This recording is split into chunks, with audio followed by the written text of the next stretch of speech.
One of the most common questions that writers ask is, how do I find the motivation to write? In this video, I'll share my advice on how to get that keyboard clicking.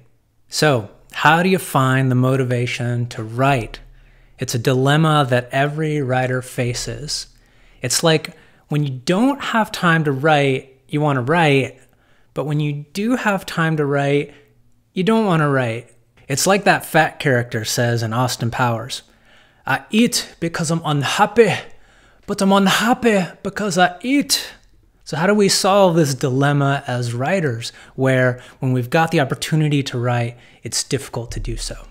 People share all kinds of wonderful advice on how to solve this problem of motivation, and most of it boils down to you gotta get discipline. Build up that discipline muscle, and then the motivation problem will take care of itself. But it's almost like you're creating a new problem. Like, okay, now I need to get discipline so that I can have motivation, so that I can write. In my humble opinion, this is missing the core problem of motivation, which I think is that writing is too important. Why is it that unimportant, trivial things are so easy for us to fit into our day? I don't have to schedule laying on the couch and looking at Instagram reels. It just happens. Somehow I find a way to fit it into the schedule because it's an easy thing to do. It's not important, and therefore it's kind of enjoyable compared to all those important things that I have to do during work times.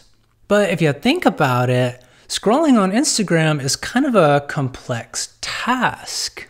We call it mindless, but you're reading and consuming information, you're processing thoughts, you're moving your laughing muscles to chuckle at the funny joke. It's a complex task with a number of things going on, but it feels easy and mindless because there are no stakes to it. The word motivation means movement. It's like trying to get the ball rolling with a practice.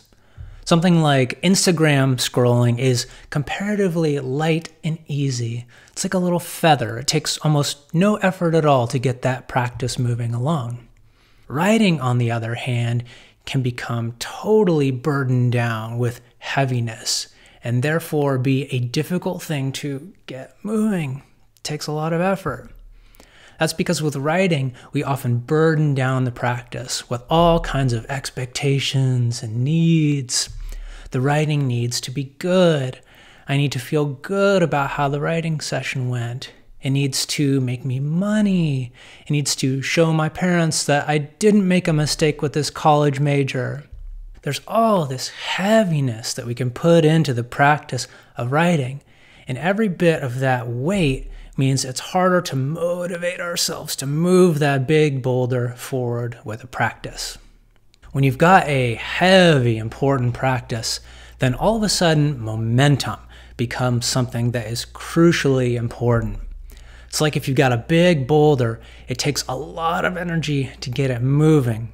So if it's important to you that your boulder moves, you want to keep it going so you don't have to do all the hard work of getting it to go again.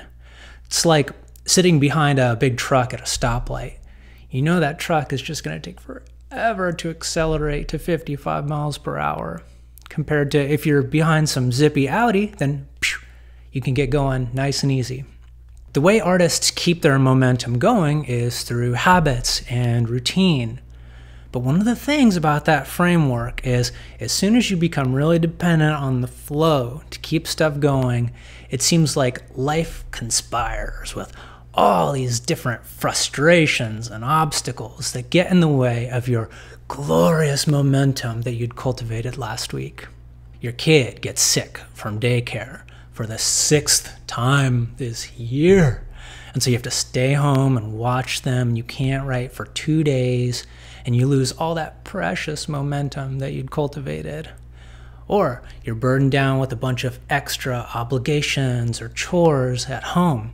You devote all your mental energy to cleaning up the house or doing the taxes or whatever, and then you've spent all of your best mental energy on the stuff you don't like doing. So when you sit down to the stuff you want to do, you're exhausted. Momentum lost. When you have a framework in your art practice where momentum is super duper important, then it changes your perspective on your normal life, where it becomes this burdensome thing that gets in the way of what matters to you, rather than something that you can enjoy and could even inspire your creative work. It wouldn't be like that if writing were light. If all this sounds interesting to you, I've written a free ebook that will help you with your motivation problems. It's called The Art Garden, and in it I share a dead simple system that will make your creativity easy. Just click the link down in the description to get your copy of The Art Garden. So our problem with getting motivation to write is because our writing is heavy and important.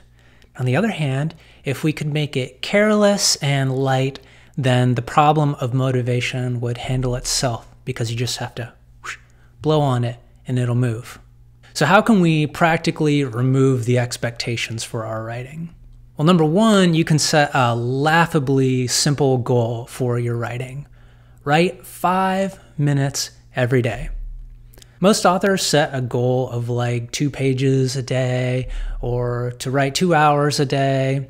And if that's working for you, wonderful. Keep it up. Don't stop what's working.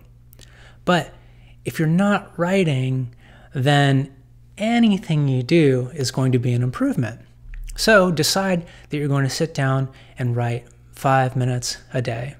It seems worthless, it seems like giving up, but if you do it, that's 5 minutes more than you were going to do anyways. That's like a 500% increase in your writing for the day. I'm really bad at math, so I don't think that's correct. And the second way to remove your expectations in writing is, instead of writing something, just do free writing instead. Free writing is just spewing words onto the page. And this might seem totally against what you want to do. I don't want to write trivial nonsense. I want to get my imagination out onto the page. I want to share all my beautiful ideas with other people. And that's great if it's working. But if you're not sitting down and actually writing, what do you have to lose? Try free writing instead. Combine this with the 5-minute rule. For 5 minutes every day, just sit and express. I'm sure it'll be refreshing compared to that super important writing that you were doing before. The glory of nonsense is that it's trivial. It's unburdened by pressure. You are doing the most basic form of writing, moving your fingers on the keyboard. The great thing about these two very simple activities is you can probably drum up the motivation to write for 5 minutes and to free write. You love writing after all. It's much easier to do something for 5 minutes that's unimportant, much like Instagram scrolling, than it is to do something for a long time that's really important.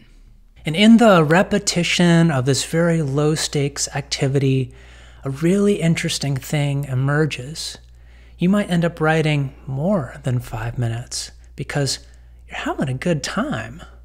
You end up writing more than nonsense, but something that is actually an expression of yourself, because you got all those thoughts out of the way so you could express naturally.